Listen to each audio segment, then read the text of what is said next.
kajian tafsir tematis kita ketemu tentang pasal itu. Kesombongan yang paling mencelakakan manusia adalah perkara ilmunya. Ciri-ciri orang yang sombong dengan ilmunya tidak mau dinasihati oleh orang lain. Merasa sudah benar, merasa paling tahu. Di pondok muda jadi kita tuh. Rajulun yadri wa yadri annahu yadri, ya tanya. Yang kedua apa? Rajulun yadri wa la yadri annahu yadri. Yang ketiga, rajulun la yadri wa yadri annahu la yadri. Yang keempat, rajulun la yadri wa la yadri annahu la yadri. Ini yang keempat ini yang keempat. Ya. Pertama, orang berilmu sadar dia punya ilmu, mau ngasih ke orang lain. Yang kedua, orang berilmu tapi dia nggak nyadar dia tuh punya ilmu, harus kita ingatkan, kamu tuh pinter, ajarin kita dong. Rendah, merendahkan diri yang tidak seharusnya di situ. Enggak, saya nggak ngerti apa-apa. Jangan, karena ilmu itu harus diamalkan. Yang ketiga, ya mungkin kita lah, saya juga sama. Rajulun la yadri wa yadri annahu la yadri. Orang yang dia belum paham tapi sadar bahwa dia itu belum paham, maka rajin belajar, rajin ngaji. Yang keempat ini nih yang cilokok. Rajulun la yadri wa la yadri annahu la yadri. Orang yang gak berilmu tapi kagak sadar kalau dia tuh kagak berilmu, udah bodoh sombong. Nah itu yang repot. Ya, hanya repot. Ya makom kita minimal yang ketiga tadi Pak ya. Yang ketiga. Tapi harus naik kelas sampai nanti mau menyampaikan kepada orang lain. Jangan tidur, bangunkan orang yang berilmu itu supaya dia bangun mengajarkan. Ya.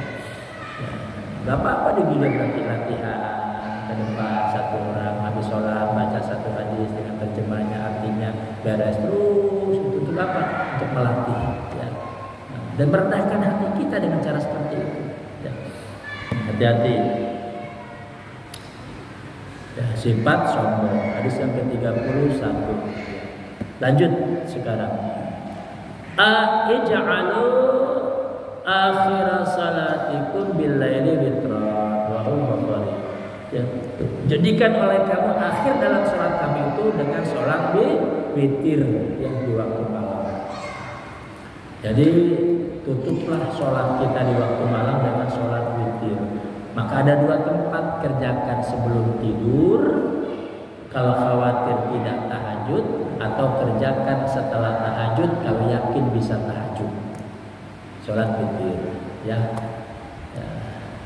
satu rakaat ya, minimal, mau tambah ya 3 rakaat ya. Tapi kalau 5 rakaat jangan langsung, minimal 2 salam ya. Kalau 3 rakaat boleh 1 salam, boleh 2 salam, terserah. Tapi kalau udah 5 rakaat jangan 1 salam, harus 2 salam. Masih panjang nih waktunya, subuh masih lama, mau tambah witirnya, ya monggo ya. Tapi Rasul mencontohkan antara tahajud dan witir itu setiap malam berjumlah 11 rakaat.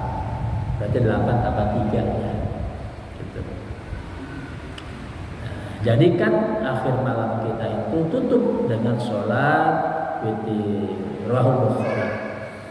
32. Ij'alu min salatikum fi buyutikum wa la tattakhiduha qubur. Jadikanlah dari salat sunnah kamu itu di rumahmu. Perbanyak salat sunnah itu di rumah. Ya, wala tattakhiduha quburan. Dan jangan kau jadikan rumahmu itu bagaikan kuburan. Rumah yang enggak pernah ditegakkan salat sunnah di dalamnya itu bagaikan kuburan, angker. Gak tenang Pak, gak nyaman. Bapak di rumah gak akan nyaman. Nih rumah perasaan gak enak banget. Kenapa ya? Kagak pernah dipakai sholat sunnah ke rumah. Perbanyak sholat sunnah di rumah. Istri kita yang di rumah kan banyakin sholat sunnahnya ya, sholat duha, tahajudnya, witirnya jadikan di rumah kita. Ya. Kan kuburan mah bawanya angker aja Pak ya. Anak di rumah nakal banget kelihatannya, nggak bisa diatur segala macam. Hal yang sibuk, Pak Ustadz tolong dong, kenapa dirupiah rumah saya? Rumahnya dirupiah kenapa? Saya bilang, tahu nih di rumah hawanya kagak enak banget. Suami istri kita mau nyeribut dulu, anak-anak kelawan dulu. Pertanyaan pertama saya tanya, berapa kali Bapak Ibu sholat sunnah dalam satu hari di rumah? Nah, kalau lagi ingat aja, berapa kali? Belum tentu sehari sekali, belum tentu. Ya, oh ya pantas berbanyak sholat sunnah di rumah. Ya. Kan ada sholat sunnah mutlak ya, tak terbilang batasnya, tak terbatas waktunya, kecuali waktu yang terlarang untuk sholat. Kapan itu? Saat terbit matahari, saat matahari tepat di ubun kepala kita, dan saat terbenamnya matahari. Dilarang untuk sholat, kecuali sholat fardu yang belum kita kerjakan. Contoh, subuh kesiangan. Bangunnya pas terbit matahari, gak pandang itu, langsung kerjakan sholat subuh di waktu itu. Ya. Subuh kelewat, bangunnya pas tengah hari. Pas tengah hari ya. Kebakar tadi nonton bola gara-gara Piala Eropa. Ya, ngantuk gitu ya. Pak, saya mau lihatkan itikaf, nonton bolanya di masjid, boleh nggak pakai HP? Nonton bola itikaf, nonton bola nggak nyambung. Ya, begitu bolanya habis ngantuk tidur, bablas subuhnya, bangun-bangun pas tengah hari. Ya, sholat subuh dulu, kemudian sholat zuhur. Tapi kalau kelewat dari waktu zuhur, asar baru bangun, kewajiban kita cukup sholat zuhurnya ditarik ke asar yang tertinggal. Subuhnya udah Allah maafkan. Kalau tidurnya betul-betul tertidur, nggak mendusun. Kalau mendusun, perkara mendusun itu dosa yang lain. Tetap sholat harus sholat, gitu ya. Nanti dikaji dalam bab fikihnya, ya. Berikutnya hadis yang ke-32. Sudah ya. Hadis yang ke-33. Nah, ini istanibus sab'al mubiqat. Jauhilah oleh kamu 7 hal yang akan membinasakan kamu, mencelakakan kamu. Yang pertama apa? Asyirku billah. Mempersekutukan Allah. Ya.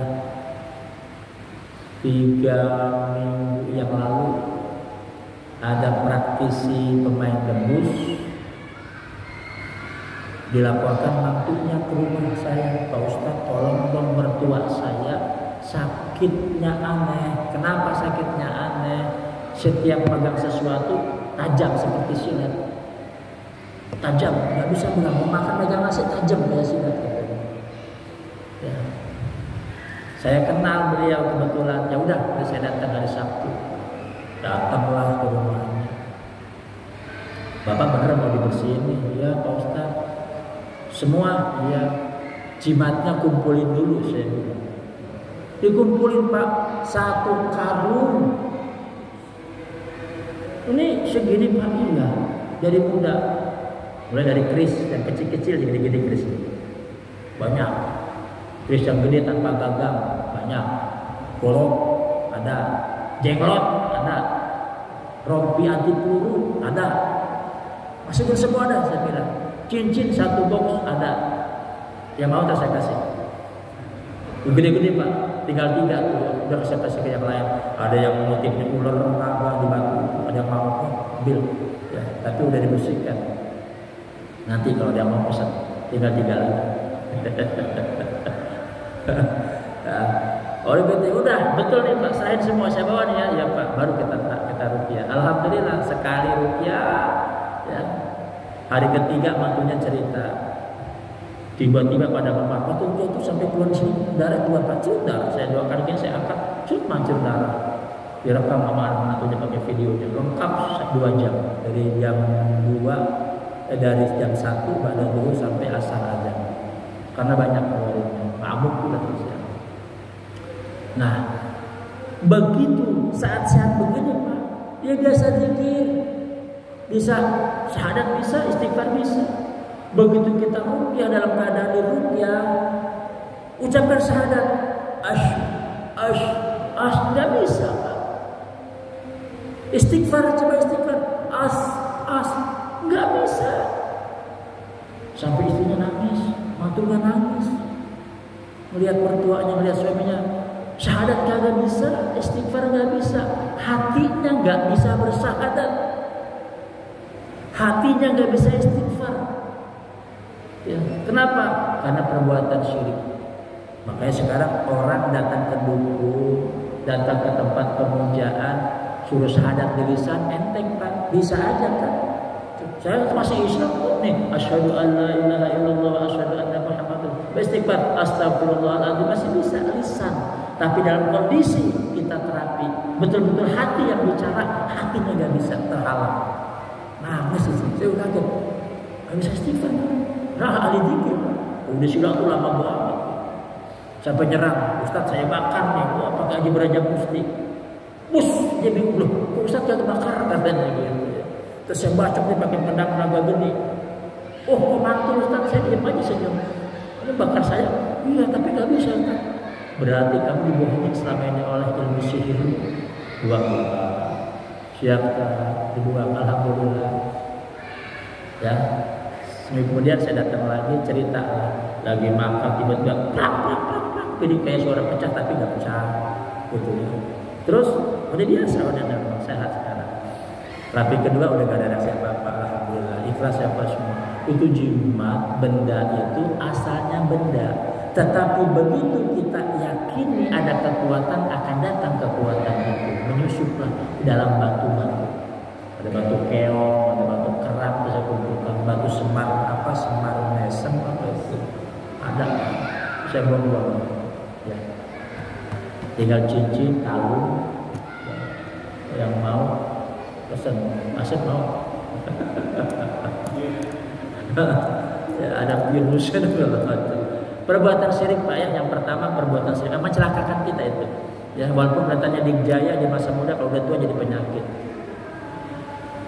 Ya, wasihar, dan perbuatan sihir pelakunya.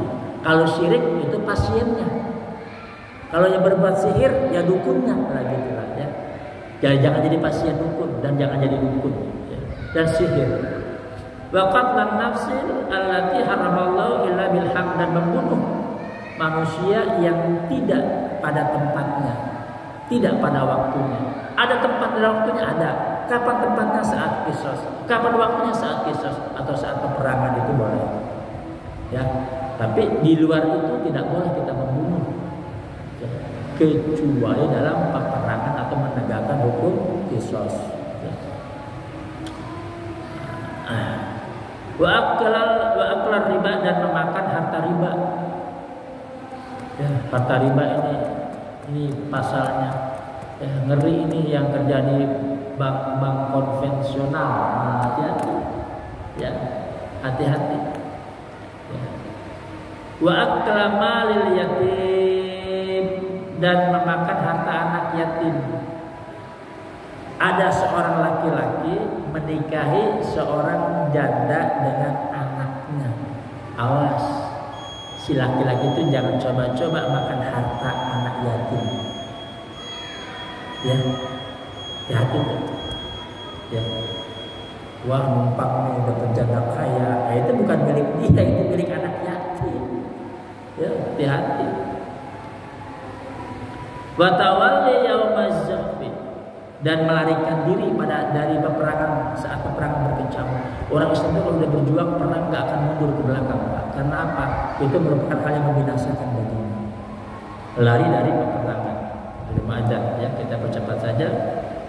Wa qadfal muhsanatil ghafilatil mu'minat, dan merajam perempuan yang baik-baik karena khilaf dengan tuduhan perbuatan zina. Enggak boleh sembarangan, Pak. Ya, perbuatan, oh ini berbuat zina, gue merajam. Awas, hati-hati. Perlu saksi 4 orang atau 4 persaksian demi Allah. Aku lihat dia berzina. Ada lagi yang 3 orang lagi? Kagak ada. Dan ini 4 kali. Demi Allah aku lihat dia berzina, demi Allah aku lihat dia berzina, sampai 4 kali, dan demi Allah baru sah tuduhannya. begitu. Atau ada 4 orang, karena ini perkara besar, perbuatan zalim. Nah, jadi hati-hati. Rawahu Shaykhani, riwayat Bukhari dan Muslim. Wallahu a'lam.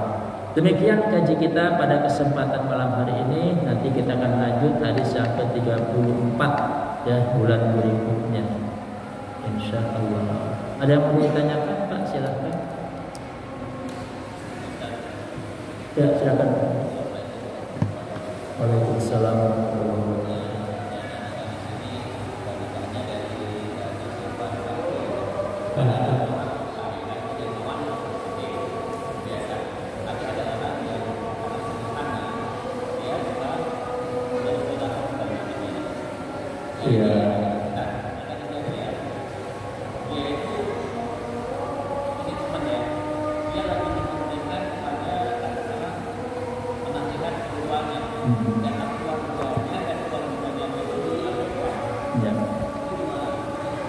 Nah, ini pesan dari guru saya.